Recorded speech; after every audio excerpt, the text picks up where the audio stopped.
Hello everyone, it's Adam here today, and we are going to be looking at the top bosses in Toby Fox's Undertale.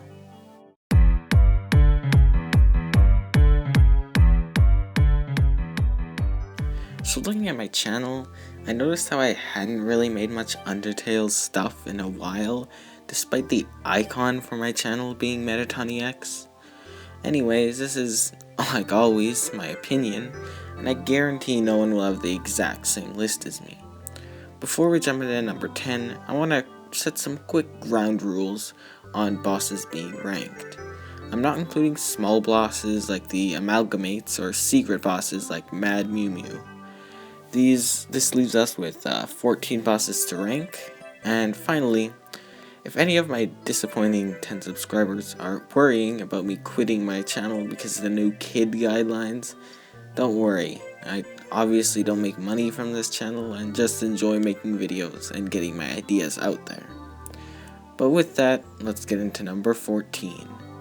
Number 14, Metaton Neo.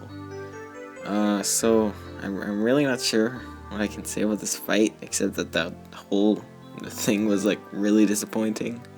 I was doing the genocide run and being like, yay, time to have a full new Metaton fight, but then he died in one hit. I mean, obviously they didn't want a really hard fight right before Sands, but at least give him some sort of a fight, or at least a good song. Power of Neo is the only song associated with Metaton that I don't enjoy. On to number 13. Number 13, Nabstabluk. So, to some, Nabstabluk's fight might be kind of a bit of a smaller boss, and I do admit this, hence he's pretty low, but Nabstabluk is awesome, so screw anyone who thinks otherwise. This fight is pretty simple, easy, and short, so it doesn't really have much going for him. Ghost fight is okay, but it just gets improved later with different remixes. On to number 12. Number 12, Mad Dummy. Okay, don't get me wrong, Mad Dummy is a pretty fun fight, just the music isn't great in my personal opinion, and the fight is really easy if you know what you're doing. Mad Dummy is a pretty funny guy, but not at all a major character or anyone who really adds anything in the story. Overall, Mad Dummy isn't bad, he's just nowhere really close to any other fights. On to number 11. 11, we have Toriel. If you want an easy fight, here you go. You almost can't even die against Toriel. That's what makes the fight so great, though.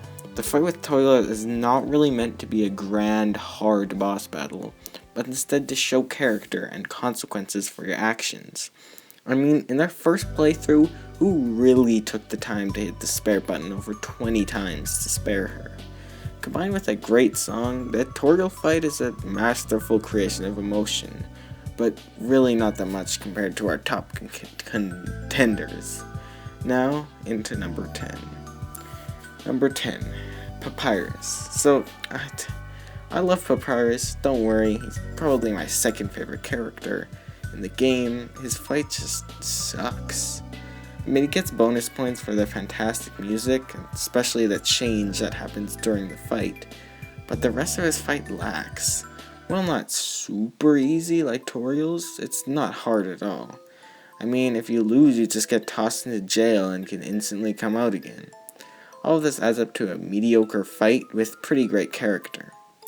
On to number 9. At number 9, we have Muffet. So Muffet kind of suffers from the same fate as Mad Dummy, being as her fight barely affects the story in any way. She's a very minor character, although unlike Mad Dummy, her fight is a good challenge mixed with great music and a whole new way of moving your heart, which I wouldn't say is the best, but still. Honestly, I would consider her one of the harder fights in the game. Probably the worst thing about this fight is how you can just flat out skip it by spending like $10.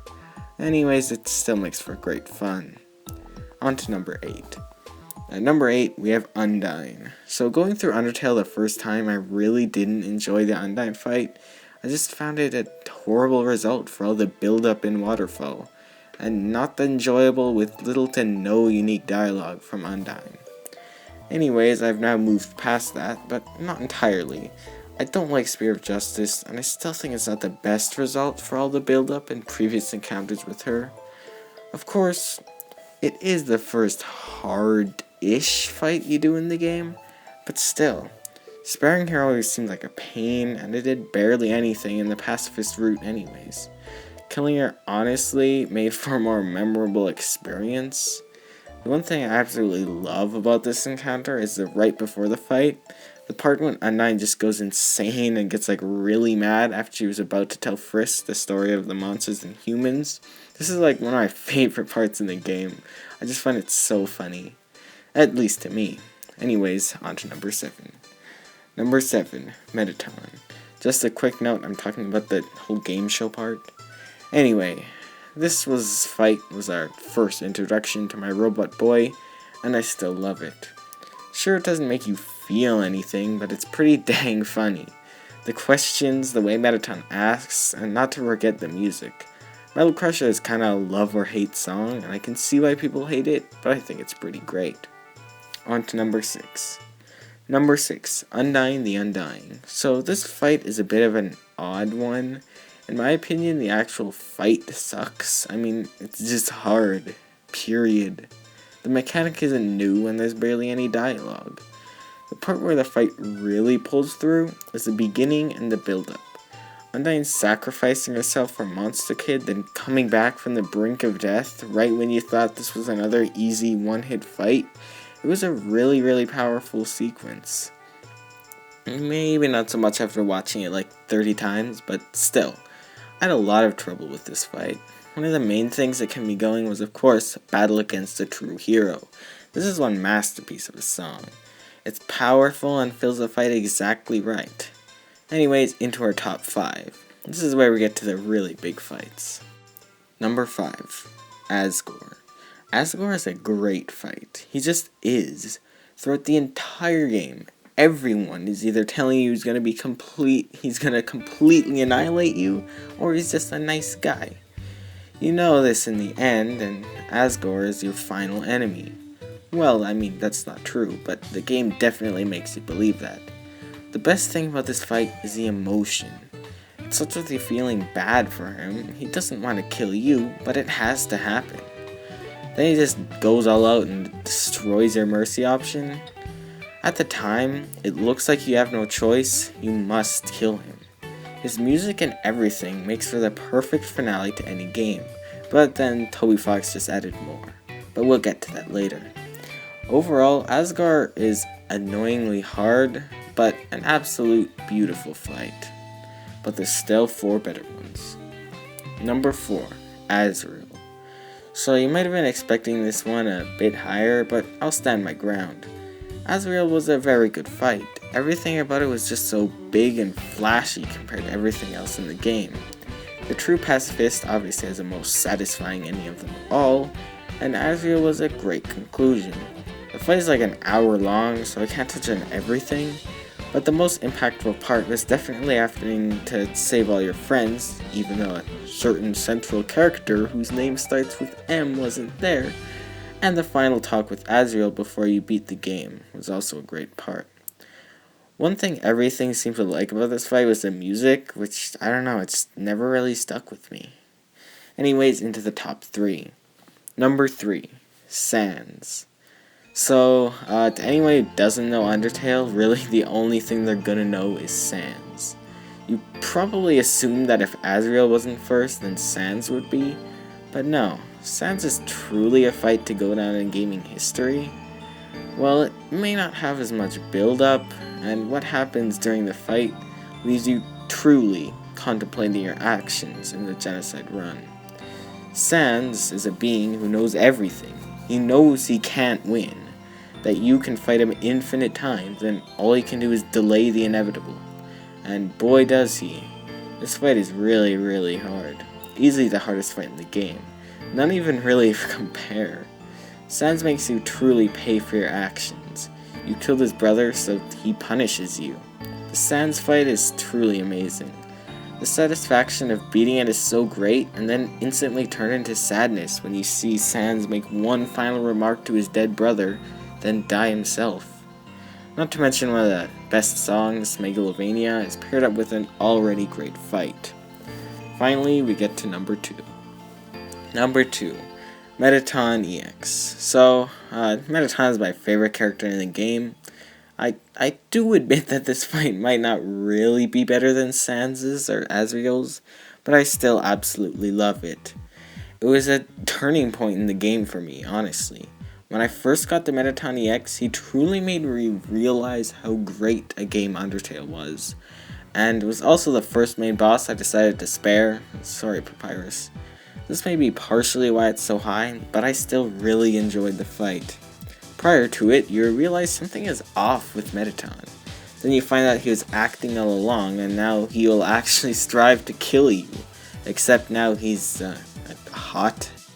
The fight is so hilariously messed up, it's wonderful.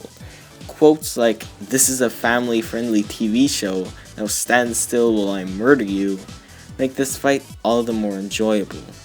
And after all the fun, when you finally beat him, you get to see the real emotional side of Metaton, as his fans call in to show them how much they care. Did I mention Death by Glamour, the best song in the game? Anyways, I love Metaton EX and his fight. But as much as I do, I can't help but give the number 1 spot to a fight that might just be the best final boss to any game I've ever played. Number 1, Photoshop Flowey. People always give Ezreal and Sans all the credit for being such a great fight. I say otherwise. I remember the feeling of beating Asghar and deciding to be nice and spare him. It didn't matter. He still died, and I was left with what I would say is the best fight in the game. If you saw this fight coming, then you must be a god or something. I had literally no idea what was happening when Asghar died. Then Flowey comes and starts insulting you, deletes your save file, and then, all hell breaks loose. I mean, what the heck even is this? Omega Flowey was so out of character for a game that had been entirely pixelated.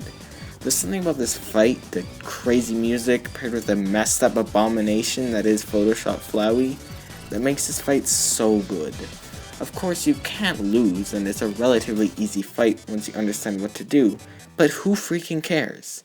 When you die, Flowey literally breaks your game. And when you finally best him, it still gives you a choice to spare or kill him. Between breaking the 4th wall, the amazingly creepy dialogue, and just blowing my mind with the stuff that happens, Omega Flowey definitely deserves a number 1 spot on this list. With that, thank you all for watching, and do you agree with my list, or do you think someone else should have been number 1? Leave your thoughts in the comments below, and make sure to also leave a like and subscribe if you enjoyed. Thanks again, and I'll see all of you guys later. Bye.